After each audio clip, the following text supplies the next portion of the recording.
बेनिफ्राय माबाया गावसोर ज' जालायदोंमोन आरोना ज' जालायनायाव माने गार्जेनखौबो लिंहरदोंमोन आंखौबो लिंहरदोंमोन आं बिमाया फन हरनानै खिन्थु आं थांनाय जादिया माखासे साथाम साब्रै मानसि लानानै थांनानै मोनैगौ माने मानसिया गावनि गोमाना दंमोन बेनिफ्राय नुखायाखै दिनैसिम मानसिया जेनेबा मैयासिम जों मिथिनाय बायदिबा जेनेबा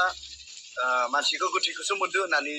जों थाङिनि सिगांनो माने बिसोर दैनिफ्राय बोखांना दोनदों होननानै जों मिथियो आरो बेखिनिखौल' मिथियो जों ओमफ्राय पस्टमर्टम रिपर्टआव जों थांफादोंमोन थांनानै मोनासेयाव मोनफैनाय जादों नुनायावथ'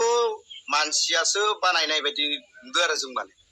बेखौ बेलेगथ' बिदि माबानाय सन्देह खालामाखै जेनेबा गावसोरनि न'नि मानसियानो साजायनानै माने सिगांनिफ्रायबो नांलाय खमलाय बुलाय सुलाय जायो होननानै जों खोनायो भिडिअ'बो दं सिगांनि भिडिअ' बायदिसिनाबो जों माने लोगोफोरजों खोनायो भिडिअ' भाइरेल जादों बिसोरनि फेसबुक वाट्सएपआव माने हरनाय नुदों आरो बेफोर भिडिअ'खौबाबो सिगां बुलाय सुलाय माने एसे सुख सान्ति गैया मालाबा न'खराव फैना थाफैयो जों गामिनि मानसि जों नुयो आरो सम सम आनसलिकजों आफादफोरजों रायज्लायनानै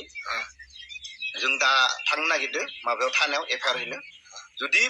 बिथांमोना जुदि थानायाव लायाबा जों एसपिनि आखायाव जों एफआइआर होनाय जासिगोन